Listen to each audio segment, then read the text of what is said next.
I talk a lot on this channel about the latest current accounts, all the offers here and there, and I give you in detailed reviews of these accounts. But one I mentioned quite a lot, and recommend to you guys quite a lot, I haven't done actually a deep dive review into. So that's what this video is going to be right now. I'm going to take you through the Halifax Reward account, why I like it, and whether I think you should have this as your main account or just an additional account, what the kind of pros and cons are. So I'll look at what you get with the account, the rewards, what you have to do to get them, and also talk you through the app features as well, which actually I think are pretty strong for a high street bank. So the basics first of all, the Halifax Reward account comes with a fee. It is £3 every single month, £36 a year. However, unlike many of the other reward accounts, you can avoid this as long as you pay in £1,500 every single month.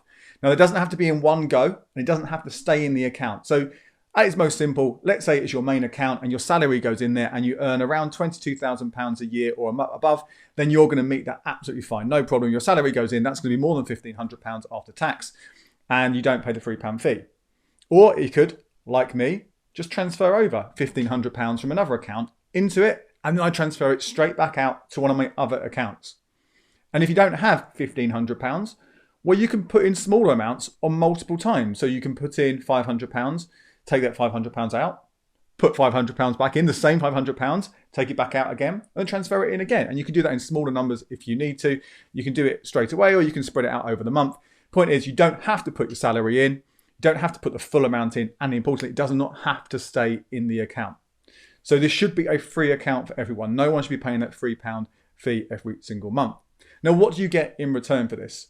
Well, there are a number of rewards you can get. And there's some criteria for this as well, but I'll take you through the rewards first of all, what I think of them, and then we'll talk about how you get it, and I think the best way to get it, because there are a couple of options. So the first one, this is the one that I get, the one that I take from my account, is £5 a month, 60 quid a year. Compare that to what you get from all the other kind of similar accounts. So the one, so let's say Barclays Blue Rewards, that's rubbish now, you don't get anything for that. NatWest or RBS, you'll get 32 quid a year. Santander's 123 Light Cashback account, which I think is a really good option. But that one is based on the size of your bills, probably 40, 50 quid, maybe more than that. But again, very, very simply, 60 quid a year. It's hard to beat. Really, really good one. Top one out there, I think, in terms of just getting some cash every single year. You might be able to get more of this by the next option, which is a free View Cinema ticket every single month. Now that ticket, you'll get it once a month, but when you get it, it'll be valid for 12 months. So you don't have to use it straight away. And in fact, you can always save them up if you wanted to. So let's say you've got a family, there's 4 of you. Well, you absolutely can wait 4 months, get 4 tickets, use them all at the same time if you wanted to. So that's a nice way of kind of like grouping those things together. You're not no pressure to use them straight away. You obviously have to have a View Cinema near you. So if you don't have a View near you, which I don't, which is why I didn't select this option, then it's not really much use at all. Now, the thing here about View, the value of this, how it compares to that £5 a month, it absolutely depends on what your cinema is near you, what they're charging. Some of them will be charging £4.99 a month, right, for all their seats. That's what they're doing now. That's the deal. Well, in that case, absolutely, you take the £5 instead because, well, it gives you that choice of which other cinemas you might go to, or even just not using it at a cinema at all. But if you are going to go to the cinema 12 times in a year, in fact, it's more than a year, isn't it? If you think about it, you've got 12 months to use that voucher. So really, you've got a decent amount of time to go to cinema 12 times. And if the tickets are more expensive, now some places you might be paying a tenner just for your normal ticket. That's going to be 120 quid a year, over a year that's worth. You can also use these ones on 3D screenings or VIP recliner seats. And I had a look, and one cinema I found in View, just randomly look at a few handful of them. It was like 17, 18 pounds for one of these top VIP seats on like a premium Friday, Saturday night. So that can be worth well over 200 quid then. So if this is going to you, that becomes actually worth a load of money. Really, really kind of a good money saver. Of course, there are other discounts you can get for the cinema and other ways to save. So, you know, for example, you might get 2-for-1 tickets on Tuesday or Wednesday with Meerkat, and that might bring the prices down to something relatively similar. Again, I've got like a whole article on the blog which looks at different cinema deals. So if you want to find other savings, do check that out. I'll link to that below. But ultimately, I think that could be the most valuable one out there. You also can choose instead 2 movie rentals from Rakuten every single month. They only last for 35 days once you've got the voucher, so you will have to use those quite quickly. The downside here, of course, is that there might not be anything you want to watch. I would have said years ago, absolutely, no problem watching 2 movies, renting 2 movies every single month. But things have changed quite a lot there. Movies are going straight from the cinema to Disney Plus, straight to Netflix, whatever it might be. So actually, when you look at the films that are released on rentals, often there's not as much choice. And if you've been to the cinema as well, it might be kind of actually not so great. However, if you think, no, I'm definitely going to rent 2 movies every single month, these are valid on standard definition or high definition rentals, valid up to the price of £5. Well, it says it was not valid on ones that charge £5.49. And some of the titles I looked, even if they're SD or HD, do charge £5.49. So I don't know whether you'll be able to rent those ones or not. But ultimately, let's say you're paying is £5, which a lot of those rentals, HD rentals, are £4.99. £5, that's £10 a month. That's worth 120 quid over a year. So again, that is twice as much as you'll get if you take £5 a month. You can get rentals for less. There are all sorts of deals out there to bring those prices down. And if you were to do that using either Rakuten or Chili or Amazon Prime or whatever it might be, I would actually say the real value of this, bringing that down, is probably closer to 60 quid. So personally, I would actually take the money and have that choice of where I rent that movie rather than getting these vouchers. But again, it's definitely an option to consider. The last one, I absolutely would not go for this one at all. You get 3 digital magazines every single month. I've got the list here. Let me just quickly get that up for you and show what they are. Cosmopolitan, Country Living, Elle Decoration, Esquire, Good Housekeeping, Harper's Bazaar, House Beautiful, Men's Health, Prima, Red, Runner's World, or Women's Health. Now you might think, oh, I'd like to read 3 of those every single month. And in which case, and if you're buying them anyway, which you're probably not, maybe you're looking around 12 to 15 quid that you're actually spending on those magazines for the actual physical copies, and which could make it, again, quite a valuable one. But are you really going to get those 3 particular magazines every single month? And actually, you can probably get some of them, if not all of them, for free from your local library via a digital app as well, which is a great way to kind of access not just these, but loads of other magazines. So I wouldn't bother with that one at all. I would definitely focus on, either rentals, if you're absolutely going to do it, cinema tickets if you've got a view near you, or if not, go for the £5 every single month, which is a decent bet. Absolutely. I think you can use that as you wish. That's what I do with my reward every month. But how do you get the rewards? What are those kind of criteria to get them? Well, you have to pay in £1,500 a month. But hopefully you're doing that already to avoid the fee. So we can forget about that one a little bit. As I mentioned, you do have to stay in credit every single month as well. But you've got a choice now of one of 2 things. Now, you can either have £5,000 in the account for the entire month. If you drop below £5,000, even by a penny for any day of the month, you do not get the reward. So that's one option. Or you can spend £500 on your debit card every single month. So what one would you go for? Well, let's talk about the savings one first of all, because at first kind of instance, this actually feels not too bad, because if you put £5,000 in and you get £5 back and you do that over an entire year, you're getting the equivalent of 1.2% savings account rate, which is pretty decent compared to how rates have been over the last couple of years. And I know a lot of people are thinking, I'll absolutely do that when rates were around 0.5%, 0.6%. Well, a couple of problems with this. One, that money is locked in there. If you need to use it, then you lose the reward that month. But 2, you can beat 1.2% now. You can get 1.5% elsewhere. So absolutely, I wouldn't do this one at all. I would go for the best possible savings rate you can get elsewhere. And even if it's a little bit less than 1.2%, let's say it is 1.1% or 1% that you're getting, it's still better to go for the second option, because you can get the money on the savings account over there and you can still get your reward via the debit card option. So let's talk about that one now. So spending £500 on your debit card. Now, if you do your shopping bits and pieces anyway, £500 isn't that difficult to get. And if you were to spend exactly £500 every single month and you got £5 back, and then that obviously is the equivalent of 1% cash back. Okay, so decent, yeah?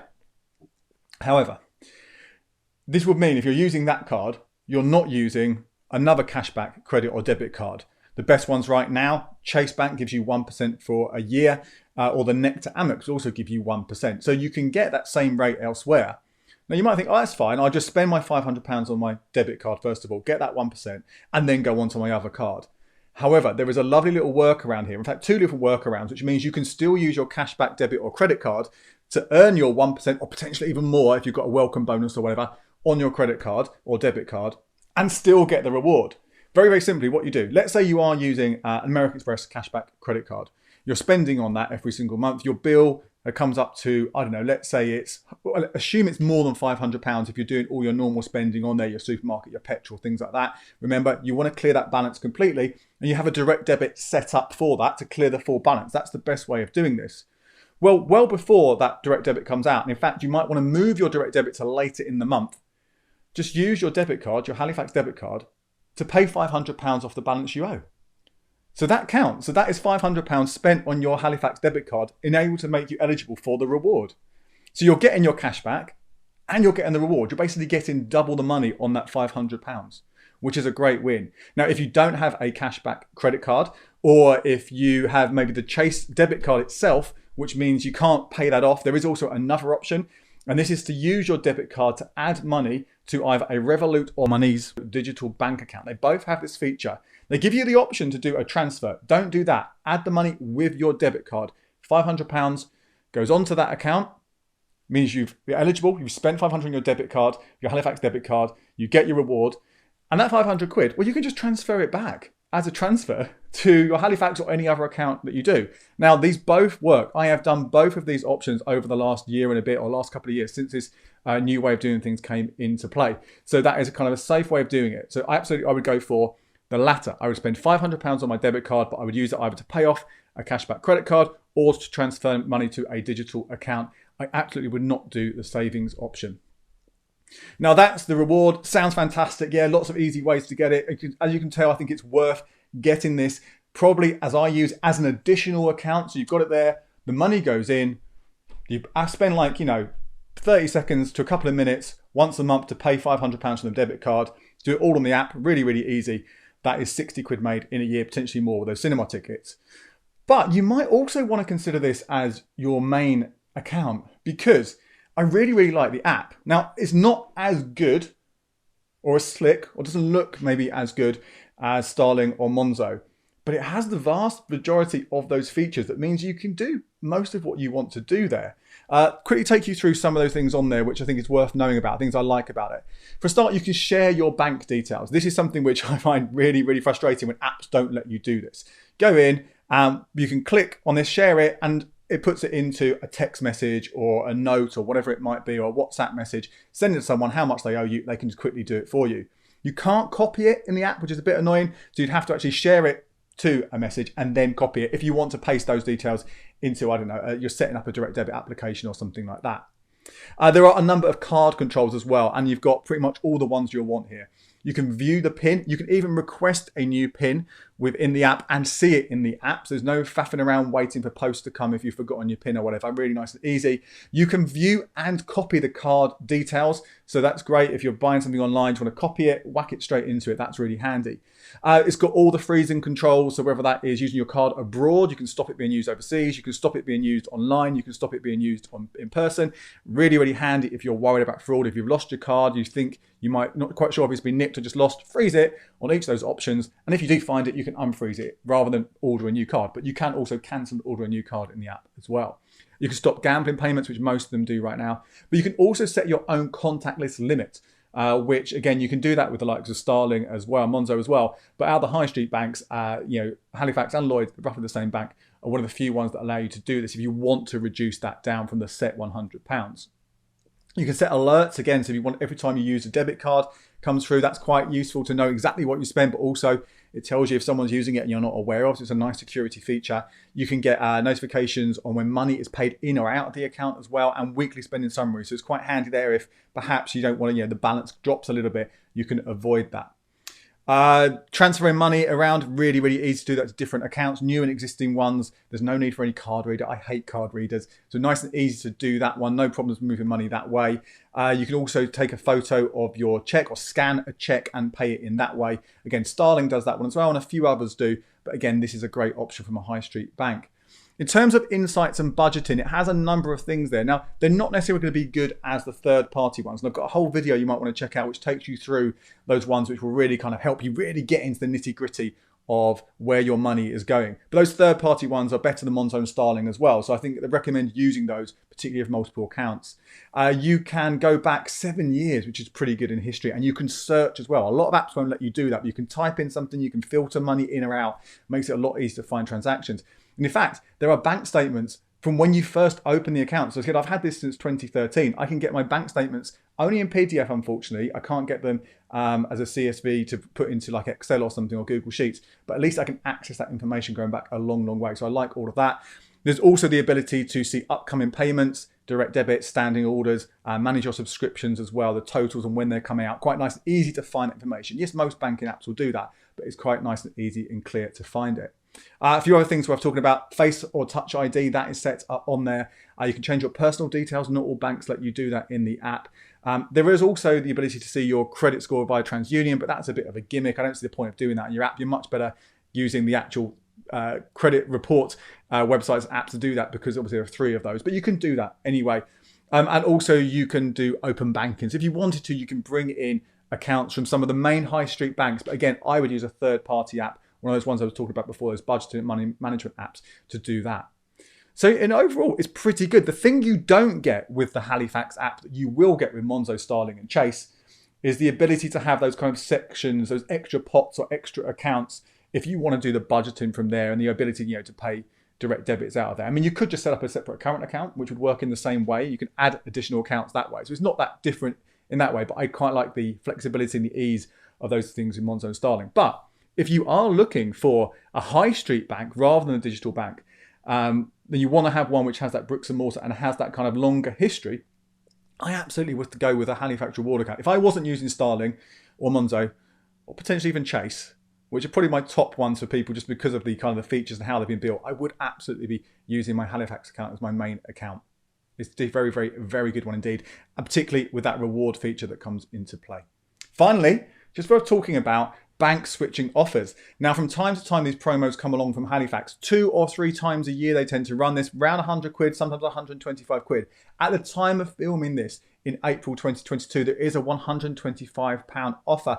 But again, you might be watching this much later on, so make sure you do subscribe to the channel so you don't miss out on any updates that come along of the latest switching deals, exactly who can get them and how can get them, not just the Halifax, but all the other banks. And I've also got a whole article on the blog, which I'll link to below, which takes you through every single one of those deals so you can get the best one for you and get that free cash. My name is Andy Webb. Thank you so much for watching. Let me know what you think of the Halifax Reward account in the comments below. And here are more videos all about banks that you might find useful.